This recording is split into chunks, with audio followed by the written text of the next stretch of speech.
안녕하세요. 드라마의 찐 시민남자 리뷰어즈입니다. 지난 6회 외수제에서는 과거 사건이 정리 가능한 아주 소중한 정보가 하나 공개되었는데요. 바로 공찬의 집 옥탑에 비밀스럽게 자리하고 있던 김동구 사건의 수사 자료였습니다. 물론 디테일하게 잡힌 장면이나 설명은 없었지만 산발적으로 뿌려진 과거 서사를 얼추 정리해 볼 수 있을 정도는 되었는데요. 과거 김동구 사건이 외수제의 가장 큰 틀이자 시작이므로 이해하기 쉽게 시간순으로 다시 한번 정리해 보았습니다. 일단 가장 중요한 사건이 일어난 날짜는 보도판에 명시되어 있듯이 2012년 9월 4일이었습니다. 그리고 당시 피해자였던 전나정의 나이는 17세였고요. 해당 상황이 가장 정확히 묘사되었던 2회 회상신이 바로 그날이었던 거죠. 그래서 그 회상신과 보도판의 자료를 바탕으로 그날 있었던 일을 분석해보면 동구는 오후 11시쯤 나정이를 찾아 나섰습니다. 찾아 나섰다 라는 말의 다른 의미는 나정이가 돌아올 시간이 되었는데도 오지 않았다는 뜻이었겠죠. 그래서 동구는 가장 먼저 나정이가 일했던 편의점으로 향했고 편의점 알바는 자신이 도착했을 땐 이미 나정이가 없었다고 했습니다. 즉 나정이는 오후 11시 이전에 이미 편의점에서 사라진 거죠. 그렇다면 과연 나정이는 그 시간에 어디 있었을까요? 맞습니다. 나정이는 이미 노답 3인방에게 납치되어 한성범의 별장에 있었습니다. 바로 3회 회상신으로 등장했던 그 장면 말이죠. 그 회상신에서 묶여있던 아이가 나정이인 근거는 탁자 위에 널브러져 있던 잡지의 발행일이 2012년 9월호였고 노답 3인방에 연락을 받고 온 최태국 뒤로 보이는 시계의 시간이 오후 9시를 앞두고 있던 점, 그리고 차후 동구가 발견한 나정이가 입고 있던 후드티를 묶여있던 아이가 입고 있던 점을 종합하면 2012년 9월 4일 오후 9시경 나정이는 이미 납치되어 이들과 있었다는 예상을 해볼 수 있습니다. 그리고 이후 동구가 나정이를 찾아 나섰다가 발견한 시간이 오후 11시쯤이니 노답 3인방의 잘못을 알게 된 최태국에게는 2시간의 시간 여유가 있던 것, 이 시간 동안 최태국이 나정이를 공사장으로 옮겨놨던 것이겠죠.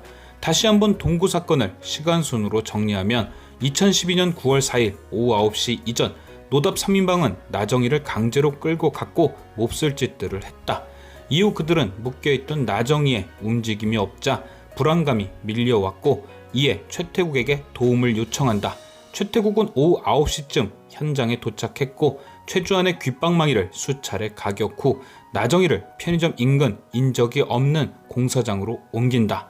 이후 오후 11시쯤 나정이를 찾아 나섰던 동구가 공사장 안에서 쓰러져 있던 나정이를 찾았지만 누군가에게 뒤통수를 가격당한 후 기절한다. 딱 이 시나리오가 김동구 사건의 전말일 듯한데요. 아마도 최태국이 당시에는 로펌 대표가 아닌 검사장이었기에 누군가에게 나정이를 부탁했다기보단 직접 옮겼을 가능성이 크고, 그렇다는 건 동구의 뒤통수를 내리친 것도 최태국의 가능성이 크죠. 하지만 이후, 그러니까 다음날 아침 바닷가에서 동구가 발견된 것은 누군가의 도움이 있었을 가능성이 큽니다. 옮겨야 할 장소도 멀고 옮겨야 할 사람도 2명이며 발견 직후부터는 사건을 조작했어야 하니까요. 바닷가로 장소를 정한 이유도 이미 시나리오가 완성되어 있었다는 반증일 듯 하고요. 그렇다면 과연 최태국을 도운 인물은 누구였을까? 거기에 대한 답도 6회 등장했던 보도판에서 확인할 수 있었는데요. 공찬이 파악 중이던 공범들은 2회 회상신에 등장했던 담당 검사 서준명 외에 오수재와 대표 변호사 자리를 두고 싸웠던 민영배, 그리고 당시 형사과장이었던 강길주, 담당 판사였던 여영규였습니다. 그리고 이 4명의 공통점은 해당 사건 이후 모두 한 자리씩 꿰차고 있다는 것이었죠. 아시다시피 서준명은 로스쿨 교수로, 민영배는 TK에서 승승장구, 강길주는 형사과장에서 강남 경찰서장으로, 여영규는 부산 고검장으로 하나같이 잘 나간다는 공통점, 경찰, 검찰, 법원이 하나로 뭉쳐서 완벽하게 공찬을 올가맨 것입니다.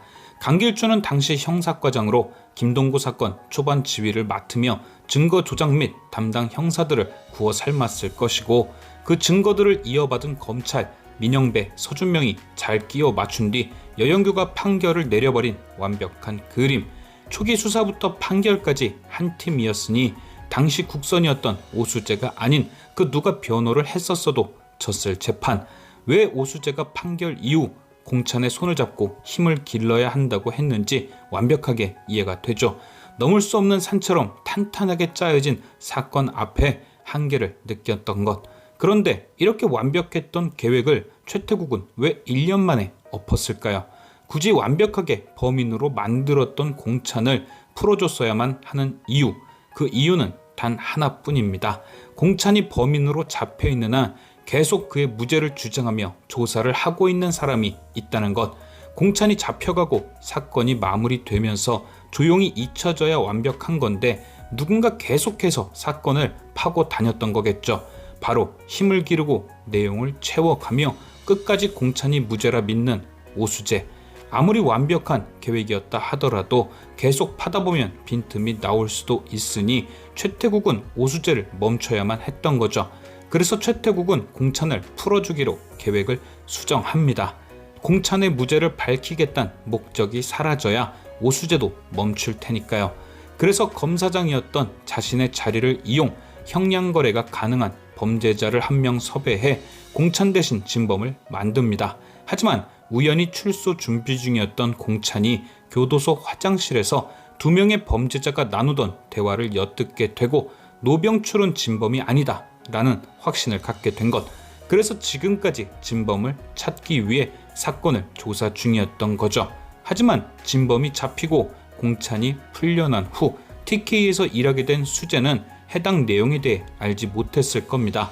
아마도 최태국이 공찬과 수재의 선을 끊어버렸겠죠. 두 사람이 다시 만나게 되면 또 그때 사건에 대해 왈가왈부할 수 있으니까요. 그래서 굳이 TK에 입사를 시킨 걸 수도 있죠. 이후 최태국은 수재를 가까이 둬야 했던 만큼 최윤상의 가회를 맡겼는데요. 아마도 이때 집에 드나들며 최주원과 눈이 맞았을 겁니다. 임승현과의 대화에선 배경이라고 대답은 했지만 공항에서 마주한 최주환과 오수재의 모습은 누가 봐도 사랑이었죠. 최태국이 두 사람을 갈라놓은 이유는 당연히 수재의 배경이 자신들과 어울리지 않음도 존재하겠지만 수재가 동구 사건의 변호사 출신이었던 이유도 포함될 듯합니다.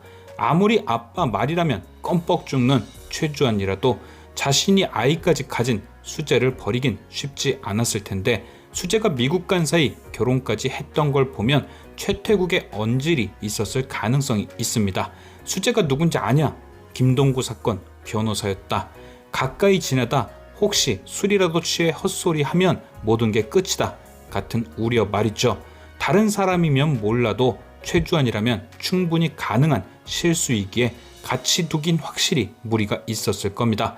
결과적으로 지금까지 예상 내용을 정리하면 2012년 동구 변호, 2013년 진범 잡히고 수재 TK 입사, 2014년 최윤상 과외 및 최주환과 눈맞음, 2015년 최주환 아이 임신, 미국으로 쫓겨나 제2 출산, 그리고 7년이 지난 현재 제2가 살아있을 수 있다는 걸 확인.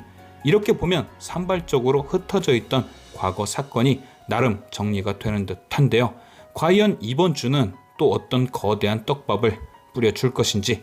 지금까지 시청해주신 여러분께 감사드리며 리뷰어즈는 또 다른 리뷰로 돌아오겠습니다.